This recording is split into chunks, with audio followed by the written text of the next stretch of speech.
ಎಲ್ಲರಿಗೆ ನಮಸ್ಕಾರ. ಮೈಸೂರು ಸಾಹಿತ್ಯ ಸಂಭ್ರಮದ 10 ವರ್ಷಗಳ ಪೂರೈಕೆಯ ಈ ಶುಭಾವಸರದಲ್ಲಿ ಮೊದಲ ಗೋಷ್ಠಿಯಲ್ಲಿ ಸಾಹಿತ್ಯವನ್ನು ಕುರಿತು, ಅದರೊಳಗೂ ನನಗೆ ತುಂಬ ಪ್ರಿಯವಾದ ಪೂಜ್ಯವಾದ ಅಭಿಜಾತ ಸಾಹಿತ್ಯ, ಕ್ಲಾಸಿಕಲ್ ಲಿಟ್ರೇಚರ್, ಅದನ್ನು ಕುರಿತು ಮಾತನಾಡೋದಕ್ಕೆ ತುಂಬ ಸಂತೋಷ ಇದೆ.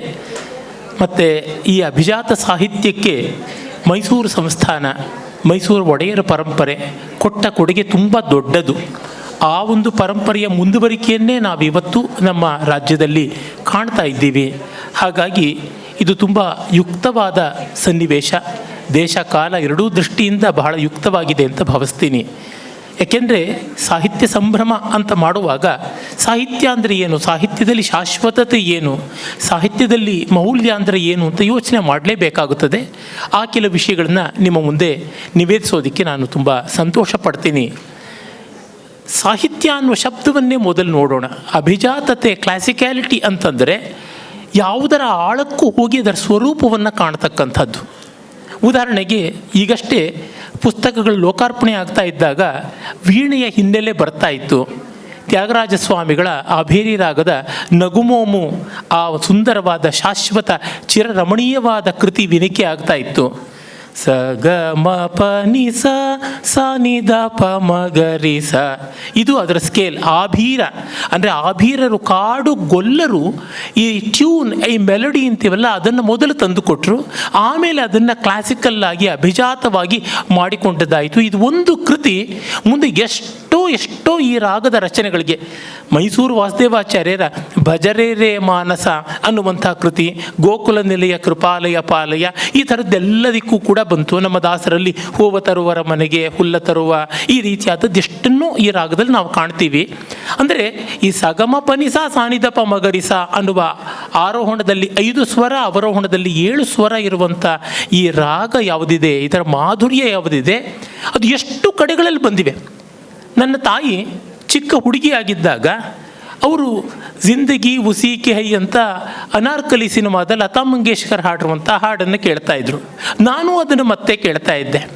ಆಮೇಲಿಂದ ನಾನು ತುಂಬ ಚಿಕ್ಕ ಹುಡುಗನಾಗಿದ್ದಾಗ ಖಿಲ್ ಕೆ ಹೈ ಗುಲಿಯಹ ಅಂತ ಕಿಶೋರ್ ಕುಮಾರ್ ಹಾಡಿದಂಥ ಇದೇ ರಾಗದ ಹಾಡನ್ನು ಕೇಳ್ತಾ ಬಂದೆ.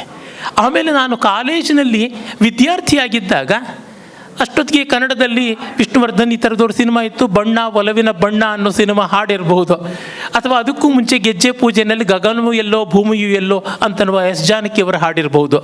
ಅದಾದ ಮೇಲಿಂದ ನಾನು ಅಧ್ಯಾಪಕನಾಗಿ ಪಾಠ ಮಾಡ್ತಾ ಇದ್ದಾಗ ತೂ ಚೀಜಿಪಡಿ ಹೈ ಮಸ್ತ್ ಮಸ್ತ್ ತರಹ ಹಾಡು ಕೂಡ ಈ ರಾಗದಲ್ಲಿ ಬಂತು. ಅರೆ, ಅದೆಲ್ಲ ಇರ್ತಕ್ಕಂಥದ್ದು ಸ ಗ ಮ ಪ ನಿ ಸ ಸ ನಿ ದ ಪ ಮ ಗ ರಿ ಸ. ಅಂದರೆ ಕ್ಲಾಸಿಕಲ್ ಅನ್ನೋ ಫೀಚರ್ ಏನಂದರೆ, ಎಷ್ಟು ನೀವು ಬೇರೆ ಬೇರೆ ರೂಪ ತೆಗೆದುಕೊಂಡು ಹೋದರೂ ಆಳದಲ್ಲಿರುವಂಥ ಮೂಲ ಸತ್ವ ಅದು ಗಟ್ಟಿ. ನಿಮಗೆ ಅಭೇರಿ ರಾಗ ಎಷ್ಟು ಜನಪ್ರಿಯ, ಹಿಂದೂಸ್ತಾನಿಯಲ್ಲಿ ಭೀಂಪಲಾಸಿ ಅಂತ ಕರೀತಾರೆ. ಸುಮಾರು ನಾನೇ ಬಲ್ಲಂತೆ ಒಂದು 5,000 ಹಾಡುಗಳು ನನಗೆ ಪರಿಚಯದಲ್ಲಿ ಕಿವಿಯಲ್ಲಿ ಕೇಳಿ ಗೊತ್ತಾಗಿವೆ ಈ ರಾಗದಲ್ಲಿ. ಕ್ಲಾಸಿಕಲ್, ಫೋಕ್, ಸೆಮಿ ಕ್ಲಾಸಿಕಲ್, ಲಘು ಸಂಗೀತ, ಫಿಲ್ಮ್, ಭಾವಗೀತೆ, ಈ ಥರದ್ದೆಲ್ಲದರೊಳಗೂ ಕೂಡ ಈ ರಾಗದಲ್ಲಿ 5,000ಕ್ಕೆ ಕಡಿಮೆ ಇಲ್ಲದಿರೋ ಹಾಡುಗಳನ್ನು ನಾನು ಗಮನಿಸಿದ್ದೀನಿ. ಆದರೆ ಅಷ್ಟು ಹಾಡುಗಳು ಇನ್ ಎಸೆನ್ಸ್, ಇನ್ ಕ್ವಾಲಿಟಿ ಆ ಸಗಮ ಪನಿಸ ಸಾನಿದಪ ಮಗರಿಸ ಒಳಗಿದೆ. ಕ್ಲಾಸಿಕಲ್ ಅಭಿಜಾತ ಅಂದರೆ ಅದರ ಮೂಲ ಸ್ವಾರಸ್ಯವನ್ನು ಹಾಗೆ ಕಾಣುವಂಥದ್ದು ಅಂತ ಅರ್ಥ. ಇದನ್ನು ನಾವು ನಮ್ಮ ಛಾಂದೋಗ್ಯೋಪನಿಷತ್ತಿನಲ್ಲಿ ನಾವು ನೋಡ್ತೀವಿ. ಯಸ್ಮಿನ್ನು ಖಲು ವಿಜ್ಞಾತೆ ಸರ್ವಮಿದಂ ವಿಜ್ಞಾತಂ ಭವತಿ, ಯಾವುದೊಂದನ್ನು ತಿಳ್ಕೊಂಡ್ರೆ ಎಲ್ಲವೂ ತಿಳಿದಂತೆ ಆಗುತ್ತದೆಯೋ ಹಾಗೆ ಆ ಮೂಲ ಸ್ವಾರಸ್ಯದ ಕಡೆಗೆ ಗಮನ ಇಡತಕ್ಕಂಥದ್ದು. ಹೇಗೆ ಜೀನ್ ಅಂತ ಇದೆಯಲ್ಲ, ಆ ಜೀನ್ ಕಡೆಗೆ ಹೋದರೆ ನಮಗೆ ಮೂಲಭೂತವಾದ ಜೀವ ಸ್ವರೂಪ ಗೊತ್ತಾಗುತ್ತದಲ್ಲ, ಆ ರೀತಿಯಾದದ್ದು ಅಂತ ಅನಿಸುತ್ತೆ. ಇನ್ನು ಸಾಹಿತ್ಯ ಅಂತಂದರೆ ಏನು? ಸಾಹಿತ್ಯಸ್ಯ ಭಾವ ಸಾಹಿತ್ಯಂ ಅಂತಂತಾರೆ. ಸೇರಿರುವುದರ ರೂಪವೇ ದ ನೇಚರ್ ಆಫ್ ಟುಗೆದರ್ನೆಸ್, ಅಂದರೆ ಯುಕ್ತತೆಯ ರೂಪ ಅಂತ ಕರೀಬಹುದು. ಮೈಸೂರು ನನ್ನ ಅಲಂಕಾರ ಶಾಸ್ತ್ರದ ಮಾರ್ಗದರ್ಶಕ ಮಹನೀಯ ಗುರುಗಳಾದಂಥ ಡಾಕ್ಟರ್ ಕೆ ಕೃಷ್ಣಮೂರ್ತಿಯವರ ತವರು. ಆ ಮಹಾನುಭಾವರ ಬರವಣಿಗೆಗಳಿಂದ, ಅವರ ವ್ಯಕ್ತಿತ್ವದಿಂದ ನನಗೆ ಆ ವಿದ್ಯೆಯಲ್ಲಿ ಒಂದಷ್ಟು ಬಂತು. ಅವ್ರನ್ನ ನೆನೆಸ್ಕೊಳ್ಳೋದು ತುಂಬ ಪಾವಕವಾದದ್ದು. ಅವರು ಈ ಅಭಿಜಾತ ಸಾಹಿತ್ಯವನ್ನು ತುಂಬ ಎತ್ತಿ ಹಿಡಿತಾ ಇದ್ದರು. ಅವರೆಲ್ಲ ಬರೀತಾರೆ ಭಾಮಹ ಮೊದಲಾದ ಮಹಾ ಅಲಂಕಾರಿಕರ ಮಾತಿನಲ್ಲಿ ಆ ಯುಕ್ತ ಭಾವ, ಸಹಿತಸ್ಯ ಭಾವ ಅಂತ. ಅಂದರೆ ರೂಪ ಸ್ವರೂಪಗಳು, ಆಶಯ ಆಕೃತಿ, ಫಾರ್ಮ್ ಆ್ಯಂಡ್ ಕಂಟೆಂಟ್ ಅಂತೀವಲ್ಲ, ಅವುಗಳೊಳಗೆ ಪರಿಪೂರ್ಣತೆ ಇದ್ದಾಗ, ಸಾಮಂಜಸ್ಯ ಇದ್ದಾಗ ಸಾಹಿತ್ಯ ಅಂತ. ಸಾಮಾನ್ಯ ಲೋಕದಲ್ಲಿ ಏನಾಗುತ್ತೆ ಅಂದರೆ, ಹುರುಳಿದ್ದಲ್ಲಿ ಅಂದರೆ ಹೂರಣ ಇದ್ದಲ್ಲಿ ತೋರಣ ಇರೋಲ್ಲ, ತೋರಣ ಇದ್ದಲ್ಲಿ ಹೂರಣ ಇರೋಲ್ಲ. ಇಜ್ಜೋಡು, ಗಂಡ ಒಳ್ಳೆಯವನಾಗಿದ್ದರೆ ಹೆಂಡತಿ ಒಳ್ಳೆಯವಳಾಗಿರೋಲ್ಲ, ಹೆಂಡತಿ ಒಳ್ಳೆಯವನಾಗಿದ್ದರೆ ಗಂಡ ಒಳ್ಳೆಯವನಾಗಿಲ್ಲ, ಇಬ್ಬರೂ ಆಗಿದ್ದರೆ ಮಕ್ಕಳು ಸರಿಯಾಗಿರೋಲ್ಲ, ಮಕ್ಕಳು ಚೆನ್ನಾಗಿದ್ದರೆ ಇವರು ಸರಿಯಾಗಿರೋದಿಲ್ಲ. ಈ ರೀತಿಯಾದದ್ದಾಗಿರುತ್ತದೆ. ಅಂದರೆ ಇಷ್ಟರ ಮಟ್ಟಿಗೆ ಈ ತರಹ ಅತಂತ್ರವಾಗಿರುತ್ತದೆ. ಆದರೆ ಸಹಿತತೆ ಸರಿಯಾಗಿರೋದಿಲ್ಲ. ಸಾಹಿತ್ಯ ಎರಡೂ ಸರಿಯಾಗಿರುವಂತೆ ನೋಡಿಕೊಳ್ಳುತ್ತದೆ. ಪಾಶ್ಚಾತ್ಯರಲ್ಲಿ ಬಹಳ ಸೊಗಸಾಗಿ ಶೆಲ್ಲಿ ಹೇಳಿಬಿಟ್ಟ, ಬೆಸ್ಟ್ ವರ್ಡ್ಸ್ ಪ್ರೆಸೆಂಟೆಡ್ ಇನ್ ಬೆಸ್ಟ್ ಆರ್ಡರ್ ಅಂತ. ಇದು ವಾಗರ್ಥಗಳ ಸಾಮರಸ್ಯ ಅಂತ ಕರಿಬಹುದಾದದ್ದು. ಅದು ಸಾಹಿತ್ಯದ ಮುಖ್ಯ ಲಕ್ಷಣ. ಅದರೊಳಗೆ ಅಭಿಜಾತ ಸಾಹಿತ್ಯದ ಲಕ್ಷಣ ಏನು ಅಂತಂದರೆ ಪರಿಪೂರ್ಣತೆ ಅಂತ ಅನ್ಬೋದು. ಎಷ್ಟು ಚೆನ್ನಾಗಿರ್ತದೆ ಅಂದರೆ ಅದಕ್ಕೆ ಮತ್ತೊಂದು ಮಾತನ್ನು ಹೀಗೆ ತೆಗೆದು ಹಾಗೆ ಹಾಕೋಣ ಅಂತ ಅನ್ನೋದಕ್ಕೆ ಆಗೋದಿಲ್ಲ. ಆ ರೀತಿಯಾದಂಥ ಪರಿಪೂರ್ಣತೆ ಇರುತ್ತದೆ. ಅದರ ಪರಿಪೂರ್ಣತೆಯ ಸ್ವಾರಸ್ಯ ಹೇಗೆ ಅಂತಂದರೆ, ರುಕ್ಮಿಣಿ ತುಲಾಭಾರ ಮಾಡುವಾಗ ಸತ್ಯಭಾಮೆಗಾಗದೇ ಇದ್ದಿದ್ದು ಒಂದು ತುಳಸಿ ದಳ ಹಾಕಿದ ತಕ್ಷಣ ಕೃಷ್ಣ ತೂಗುಬಿಟ್ನಲ್ಲ, ಆ ಬಗೆಯಲ್ಲಿ ಆ ಪರಿಪೂರ್ಣತೆ ಬ್ಯಾಲೆನ್ಸ್ ಆಗುತ್ತದೆ, ಎಲ್ಲಕ್ಕೂ ಮೀರಿ ನಿಲ್ಲುವಂಥದ್ದಾಗಿರುತ್ತದೆ. ಅದು ಹೇಗೆ ಮತ್ತು ಅದು ಯಾಕೆ ಬೇಕು ಅಂತ ನೋಡೋಣ. ಮೊದಲಿಗೆ ಒಂದೆರಡು ಉದಾಹರಣೆಗಳನ್ನು ಕಾಣೋಣ.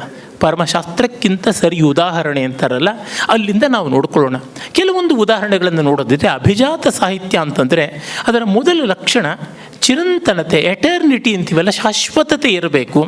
ಮತ್ತು ಅದೊಂದು ಸಂಸ್ಕೃತಿಯ, ಒಂದು ನಾಡಿನ, ಒಂದು ದೇಶದ ಅಸ್ಮಿತೆ, ಐಡೆಂಟಿಟಿ ಆಗಿರಬೇಕು. ನಾವು ನೋಡಿದಾಗ ಇಡೀ ಪಾಶ್ಚಾತ್ಯ ಜಗತ್ತು ಅದು ಯಾವುದೇ ಮತವನ್ನು, ಯಾವುದೇ ಭಾಷೆಯನ್ನು, ಯಾವುದೇ ರಾಜ್ಯವನ್ನು, ದೇಶವನ್ನು ತನ್ನದಾಗಿ ಹೊಂದಿದ್ದರೂ ಕೂಡ ನಾವೆಲ್ಲ ಗ್ರೀಕೋ ರೋಮನ್ ಸಿವಿಲೈಸೇಷನ್ನಿನ ಪ್ರತಿನಿಧಿಗಳು ಅಂತಲೇ ಭಾವಿಸ್ತಾರೆ. ಹಾಗಾಗಿ ಹೋಮರ್, ವರ್ಜಿಲ್, ಸೊಫಕ್ಲೀಸ್, ಯೂರಿಪಿದೇಸ್, ಐಸ್ಕೊಲಸ್ ಇಂಥವರ ಪ್ರಾತಿನಿಧಿಕ ರೂಪ ನಮ್ಮದು ಅಂತಂತಾರೆ. ಅದೇ ತರಹ ನಾವು ಇಡೀ ಪೂರ್ವ ಪ್ರಪಂಚದಲ್ಲಿ ರಾಮಾಯಣದ ಪರಂಪರೆ, ಮಹಾಭಾರತದ ಪರಂಪರೆ ಇದೆ. ಅತ್ಯಂತ ಪೂರ್ವದಲ್ಲಿ ಜಪಾನ್ನಿಂದ ಮೊದಲುಗೊಂಡು ಕ್ಯಾಂಬೋಡಿಯಾ, ಥೈಲ್ಯಾಂಡ್, ಇಂಡೋನೇಷಿಯಾ, ವಿಯೆಟ್ನಾಂ, ಅಲ್ಲಿಂದ ಮೊದಲುಗೊಂಡು ರಾಮಾಯಣದ ಪರಂಪರೆಯನ್ನು ಕಾಣ್ತೀವಿ. ತುಂಬ ಜನಕ್ಕೆ ಗೊತ್ತಿಲ್ಲ, ಜಗತ್ತಿನಲ್ಲಿ ಅತ್ಯಂತ ಉದ್ದವಾದ ಸಂಸ್ಕೃತ ಶಾಸನ ಇರುವುದು ನಮ್ಮ ದೇಶದಲ್ಲ. ಅದು ಇರೋದು ಈ ಸೌತ್ ಈಸ್ಟ್ ಏಷ್ಯನ್ ಕಂಟ್ರೀಸ್ ಅಂತೀವಲ್ಲ, ಅಲ್ಲಿ ಕ್ಯಾಂಬೋಡಿಯಾದಲ್ಲಿರ್ತಕ್ಕಂಥದ್ದು ಅತ್ಯುತ್ತಮವಾದದ್ದು. ಅಲ್ಲಿ ರಾಮಾಯಣವನ್ನು ಕೆಕವಿನ್ ಅಂತ ಕರೀತಾರೆ. ರಾಮಕೀರ್ತಿ ಕಾವ್ಯ ಅಂತ ಥೈಲ್ಯಾಂಡ್ನಲ್ಲಿ ಅದನ್ನು ಕೊಂಡಾಡ್ತಾರೆ. ಹೀಗೆ ಉಂಟು. ಅಂದರೆ ಈ ರಾಮಾಯಣ ಮಹಾಭಾರತಗಳು, ಹೋಮರ್ನ ಕಾವ್ಯಗಳು ಈ ಥರ ದೊಡ್ಡ ಪರಂಪರೆ, ಪ್ರಾಚೀನವಾದ ಪರಂಪರೆ. ಅದು ಹಳತು ಅನ್ನೋದ್ರಿಂದ ಓಲ್ಡ್ ಈಸ್ ಗೋಲ್ಡ್ ಅಂತ ಅಷ್ಟೇ ಅಲ್ಲ, even today it is most appropriate and most relevant ಅಂತ ಗೊತ್ತಾಗುತ್ತದೆ. ಒಂದು ಉದಾಹರಣೆ ಕೊಡ್ತೀನಿ. ಹೋಮರ್ ಸ್ತ್ರೀ ವರ್ಣನೆ ಮಾಡ್ತಾನೆ. ಕೆಲವರು ಹೇಳ್ತಾರೆ Homer was blind but he had A keen sense for beauty ಅಂತ. ಅವನು ಹುಟ್ಟು ಕುರುಡ ಅಂತಾರೆ, ಅದು ಸೌಂದರ್ಯ ದೃಷ್ಟಿ ಇತ್ತು. ಹೆಲೆನ್ ಅವಳೊಬ್ಬ ರಾಜಕುಮಾರಿ, ಸ್ಪಾರ್ಟಾದ ರಾಜಕುಮಾರಿ. ಅವಳು ಪ್ಯಾರಿಸ್ ಅಂತ, ಅವನು ಮತ್ತೊಬ್ಬ ದೇಶದ ರಾಜಕುಮಾರ, ಟ್ರಾಯ್ ನಗರದ ರಾಜಕುಮಾರ. ಅವನ ರೂಪ ಆಕರ್ಷಣೆಗಳಿಗೆ ಮರುಳಾಗಿ ಅವಳು ಅವನ ಜೊತೆ ಬಂದುಬಿಡ್ತಾಳೆ ಟ್ರಾಯ್ಗೆ. ಅವಳನ್ನು ಮತ್ತೆ ಪಡ್ಕೊಳ್ಬೇಕು ಅಂತ ದೊಡ್ಡ ಸೈನ್ಯ ಎಲ್ಲ 1000 ಹಡಗುಗಳಲ್ಲಿ ಬರ್ತದೆ. ಇದು ಸುಮಾರು 3100 ವರ್ಷಗಳ ಹಿಂದೆ ನಡೆದ ಕಥೆ ಅಂತಾರೆ. ಹಾಗೆ ಬಂದಾಗ ಎಲ್ಲರೂ ಯಾತಕ್ಕೆ ಯುದ್ಧ ಮಾಡಬೇಕು? ಅವಳ ಹಳೆಯ ಗಂಡ ಮತ್ತು ಹೊಸ ಗಂಡ ಯಾರಿದ್ದಾನೆ, ಅವರಿಬ್ಬರೂ ಕೂಡ ಗಂಡ ಮತ್ತು ಪ್ರಿಯತಮ, ಹಸ್ಬೆಂಡ್ ಆ್ಯಂಡ್ ಲವ್ವರ್. ನಮ್ಮ ಕುವೆಂಪು ರಾಮಾಯಣ ದರ್ಶನದಲ್ಲಿ ಬಹಳ ಚೆನ್ನಾಗಿ ಹೇಳ್ತಾರೆ. ಸೀತೆಯನ್ನು ರಾಮ ಶೂರ್ಪಣಖಿಗೆ ಪರಿಚಯ ಮಾಡಿಕೊಡ್ತಾನೆ. ಇವಳೆನ್ನ ಪತ್ನಿ ಮೇಣ್ ಪ್ರಿಯಯುಂ ವಲಂ ಅಂತ. ಈಕೆ ತನ್ನ ಪತ್ನಿ ಪ್ರೇಯಸಿಯೂ ಹೌದು ಅಂತ. ತುಂಬ ಜನ ಗಂಡಂದ್ರಿಗೆ ಈ ಥರ ಹೇಳ್ಕೊಳ್ಳೋ ಧೈರ್ಯವೂ ಇರೋಲ್ಲ, ಯಾಕೆಂದರೆ ಪ್ರಾಮಾಣಿಕತೆ ಇರೋಲ್ಲ. ರಾಮನಿಗೆ ಮಾತ್ರ ಇತ್ತು. ಹಾಗೆ ಆ ಇಬ್ಬರು ಕೂಡ ಹಳೆಯ ಗಂಡ ಹೊಸ ಗಂಡ, ಅವರಿಬ್ಬರು ಯುದ್ಧ ಮಾಡಿದ್ರೆ ಸಾಕು. ಯಾಕೆ ಅಂತಂದರೆ ಯಾರಿಗೆ ಶಕ್ತಿ ಪರಾಕ್ರಮ ಇದೆಯೋ ಅವರ ಪಾಲಿಗೆ ಹಾಗೆ ಅಂತ ಹೇಳ್ಬಿಟ್ಟು ಅಂದುಬಿಡ್ತಾರೆ.